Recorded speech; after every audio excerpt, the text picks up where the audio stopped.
नमस्कार दर्शक बंधु जय जगन्नाथ। दुखी रंकीरू राजा हेबे पांच राशि लोक। आरंभ हेब डायमंड डे, तुटिब सबु आईन केस।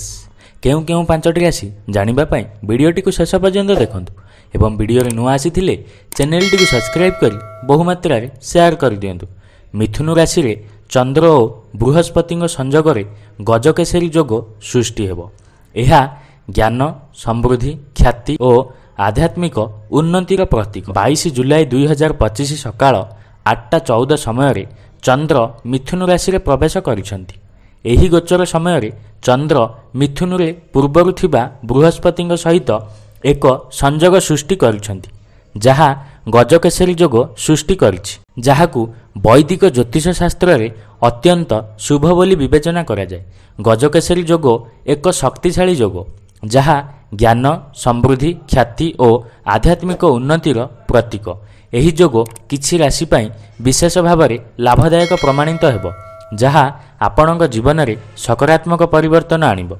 जेतेबेले चंद्र और बृहस्पति सम्मान राशि रे किंबा त्रिकोण घरे परस्पर सहित युति किंबा दृष्टि संजोग स्थापन करती, सेतेबेले गजकेसरी जोग सृष्टि हुए।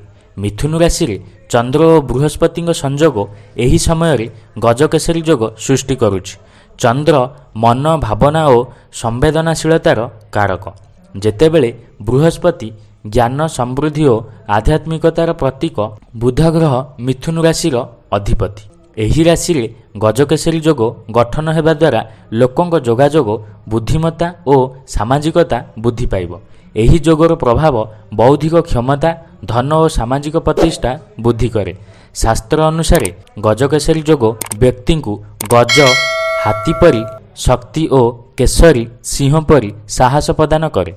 आसंतु जानिबा गजकेसरी जोगरु केउ राशि को सबुठारु अधिक लाभ मिलिबो। मिथुन राशि चंद्र और बृहस्पति संजोग आपणक लग्न घरे रहिबो, जहा आपणक व्यक्तित्व और आत्मविश्वास पई गजकेसरी जोग को अत्यंत शुभ करिबो।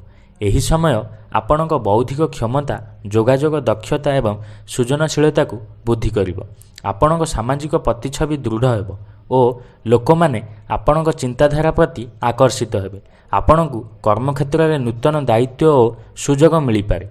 प्रेम और पारिवारिक संपर्क मध्य मधुर होइजिबो।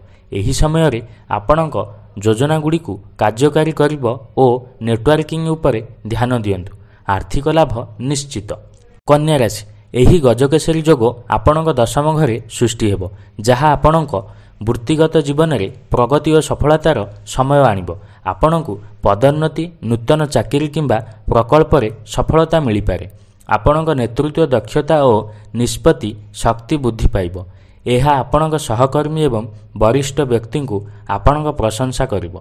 एही समय आपणक क्यारियर लक्ष्य हासिल करिबा एवं सामाजिक प्रतिष्ठा वृद्धि करिबा पई अनुकूल। आपणक वृत्तिगत लक्ष्य उपरे ध्यान दियंतु एवं नूतन प्रकल्प आरंभ करंतु। तुला राशि तुला राशि आपणक नवम घरे गजकेसरी जोग सृष्टि हेबो, जहा भाग्य एवं आध्यात्मिकता विकास पई शुभ। एही समय रे आपणकू लंबा यात्रा, विदेश संपर्क किंबा उच्च शिक्षार सुजोग मिल पारे। एही समय रे आपणकर बौद्धिक एवं आध्यात्मिक क्षमता शीर्ष रे रहिबो। कर्मक्षेत्र में मध्य नूतन संभावना सृष्टि हेबो एवं आपणकर योजना सफल हेबो। नूतन कौशल शिखंतु एवं यात्रा योजना करंतु, जहाद्वारा आपण एही जोगरु सर्वाधिक लाभ पाई परिबे। धनु राशि एही जोग आपणक सप्तम घरे सृष्टि हेबो, जहा प्रेम एवं वैवाहिक संपर्क रे मधुरता आनिबो। एही समय मध्यरे वैवाहिक सहभागिता लाभदायक हेबो एवं एहा नूतन संपर्क आरंभ करिबा पई एक अनुकूल समय। आपणकर सामाजिक एवं वृत्तिगत सहभागिता मजबूत हेबो, जहा धन एवं ख्याति वृद्धि करिबो। आपणक साथीଙ୍କ सहित समय बिताइबे एवं सहभागिता को मजबूत करिबे। मीन राशि आपणक चतुर्थ घरे गजकेसरी जोग सृष्टि हेबो, जहा घरोई सुख और पारिवारिक संपर्क पई शुभ। एही समय रे आपण परिवार सहित समय बिताइबा एवं घर सजाइबारे आग्रही हेबे। मांक सहित संपर्क मजबूत हेबो एवं स्थावर संपत्ति किंबा संपत्ति संबंधी काम रे लाभ होई पारे। परिवार सहित समय बिताई घरोई सुविधा प्रति ध्यान दियंतु। आगको एभली वीडियो देखिबा पई ଆମ ଚ୍ୟାନେଲଟିକୁ ସବସ୍କ୍ରାଇବ୍ କରିଦିଅନ୍ତୁ।